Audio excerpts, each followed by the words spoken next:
अस्सलाम वालेकुम दोस्तों, मैं हूं याद शुजा। मेरे फेसबुक पेज और यूट्यूब चैनल पर खुश आमदीद। दोस्तों, हुकूमत को जो आईनी तरमीम में कल नाकामी का सामना उठाना पड़ा, या आप समझे असल में तो इस्टेब्लिशमेंट को हजीमत का सामना करना पड़ा, उसके बाद अब क्या होगा उस पर आज बात करूंगा। सबसे पहली खबर यह है कि आईनी तरमीम की मंजूरी, सुप्रीम कोर्ट के 8 जजेस का ट्रम्प कार्ड। दूसरी खबर जिस पर बात होगी वो ये है कि फाइज ईसा की नई मुलाजमत अब होगा दमादम मस्त कलंदर। और तीसरी खबर यह है कि आईनी तरमीम पर साथ ना देने पर मौलाना फजलुर रहमान को सबक सिखाने का फैसला कर लिया गया है। सबसे पहले इस खबर पर बात कर लेते हैं कि आईनी तरमीम के हवाले से पहले इस्टेब्लिशमेंट ने खुद मौलाना फजलुर रहमान से रब्ता किया, उसके बाद सदर जरदारी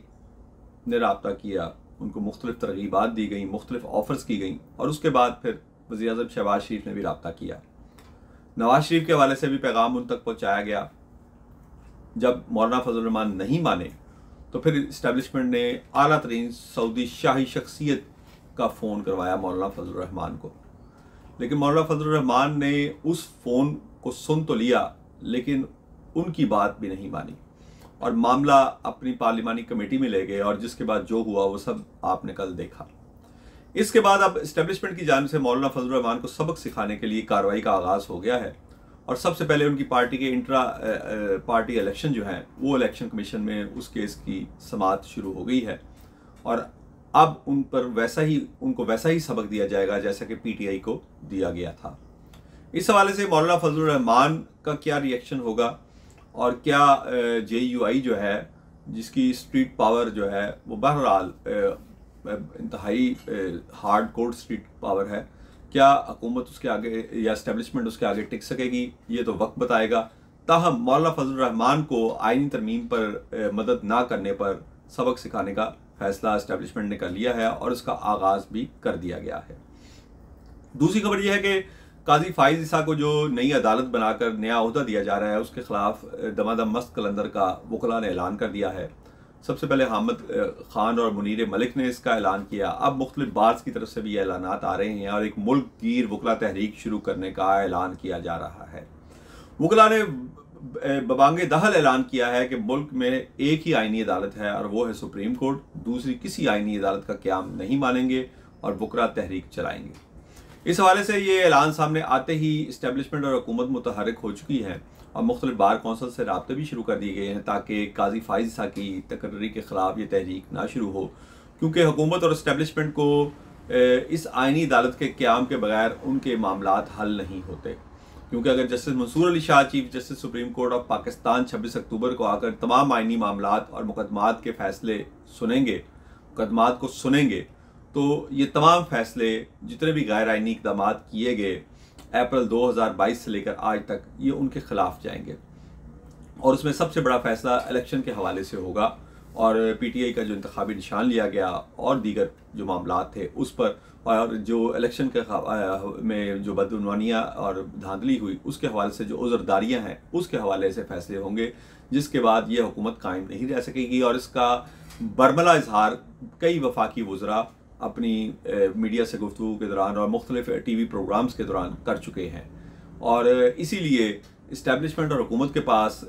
काजी फाइज ईसा के नीचे एक आईनी अदालत के क़याम के अलावा रास्ता कोई नहीं है बचने का, जबकि वकला ने इसको यकसर मुस्तरद कर दिया है। अब देखना ये है कि वकला जिन्होंने पहले इफ्तिखार चौधरी की बहाली की जो तहरीक चलाई थी उसमें उस वक्त के chief of army staff Ashfaq Parvez Kayani उनकी पीछे थे, और उस वक्त जो हमारी इस्टेब्लिशमेंट थी वो जनरल मुशर्रफ के ख़िलाफ़ हो चुकी थी। अब देखना यह है कि इस्टेब्लिशमेंट के ख़िलाफ़ ये तहरीक कामयाब होती है या नहीं। आज तक इसकी मिसाल तो नहीं मिलती, लेकिन हो सकता है कि बहुत कुछ चीज़ें तब्दील हुई, जैसा कि फरवरी 2024 का इलेक्शन जिस तरह पीटीआई जीती, जिस तरह पीटीआई ने वोट लिए, तो मुमकिन है कि इस बार ये तहरीक इस्टेब्लिशमेंट की मर्ज़ी के बगैर कामयाब हो। आखिरी खबर यह है कि आईनी तरमीम की मंजूरी के साथ ही सुप्रीम कोर्ट के 8 जजेस ने भी एक ट्रम्प कार्ड अपने पास रखा हुआ है। वो ट्रम्प कार्ड क्या है? वो ट्रम्प कार्ड ये है कि जैसे ही हुकूमत ये आईनी तरमीम मंजूर करेगी, 8 जजेस ना सिर्फ मखसूस नशिस्तों के केस का तफसीली फ़ैसला जारी कर देंगे बल्कि इस तरमीम को बदनीयती करार देकर इस फैसले के यानी कि नतीजे इस फैसले के बाद बदनीयती करार देकर उड़ा देंगे। इस हवाले से यकीनन काजी फायज ईसा वो इस्टेब्लिशमेंट और हुकूमत के सहूलतकार का किरदार अदा करेंगे, लेकिन इन 8 जजेस या वो तमाम जजेस जिनमें से 6 वो जजेस भी शामिल हैं जिन्होंने इस्लामाबाद हाई कोर्ट से ख़त तहरीर किया, उनके पास अब इस तमाम जो गैर आइनी इक़दाम किए जा रहे हैं, मावरा आइन जो इक़दाम हो रहे हैं चीफ जस्टिस काजी फायज ईसा की सरबराही में, उनके खिलाफ खड़े होने के अलावा अब कोई चारा नहीं है। 2 ही रास्ते हैं, या वो इसके खिलाफ खड़े होकर जद्दोजहद करें या फिर रिज़ाइन करके घर जाएं। तो मेरी इतलात के मुताबिक उन्होंने इसके खिलाफ रजिस्ट करने का फ़ैसला किया है, और जैसे ही ये फ़ैसला जारी होगा इसको गैर कानूनी और गैर आइनी करार देकर वो इसको मुस्तरद कर देंगे, क्योंकि मखसूस नशिस्तों के हवाले से सुप्रीम कोर्ट का जो लार्जर बेंच है उसमें से अक्सरियती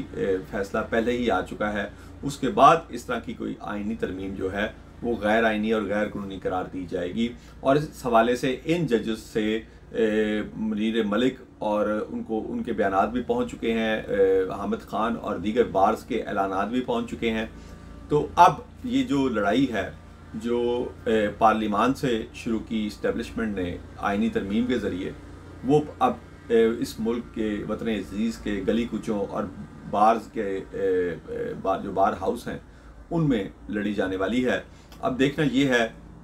कि इस्टेब्लिशमेंट किस तरह इस लड़ाई को रोकती है, किस तरह वो वकला को तकसीम करने की कोशिश करती है, और किस तरह मुस्लिम लीग नून जिसका एक ट्रैक रिकॉर्ड है साबिक सदर रफीक तारड़ के ज़रिए, किस तरह उन्होंने ब्रीफ केस पहुंचाए जजेस को, किस तरह उन्होंने तकसीम किया और उस वक्त के चीफ जस्टिस के ख़िलाफ़ बगावत करवाई। अब देखना ये है कि एक ट्रैक रिकॉर्ड रखने वाले इस हवाले से इस्टेब्लिशमेंट और मुस्लिम लीग नून जिनके इस वक्त इत्तेहाद है, जिनकी इस वक्त हुकूमत है, वो इस अदलिया की बहाली की तहरीक के रास्ते में कैसे रोड़े अटकाते हैं, जबकि शायद मियां नवाज शरीफ को याद हो कि ना हो कि उनकी पंजाब हुकूमत जिसे सदर जरदारी ने बरतरफ कर दिया था और गवर्नर राज पंजाब में लगा दिया था, वो पंजाब हुकूमत इसी अदलिया बहाली तहरीक की मरहून मिन्नत थी, और उसी अदलिया बहाली तहरीक के नतीजे में 2013 में वो तीसरी बार वज़ीर आज़म बनने में कामयाब हो सके थे। मज़ीद खबरें भी आपकी खिदमत में पेश करता रहूँगा। अपने दोस्तों और रिश्तेदारों का ख्याल रखिएगा। अल्लाह हाफ़िज़।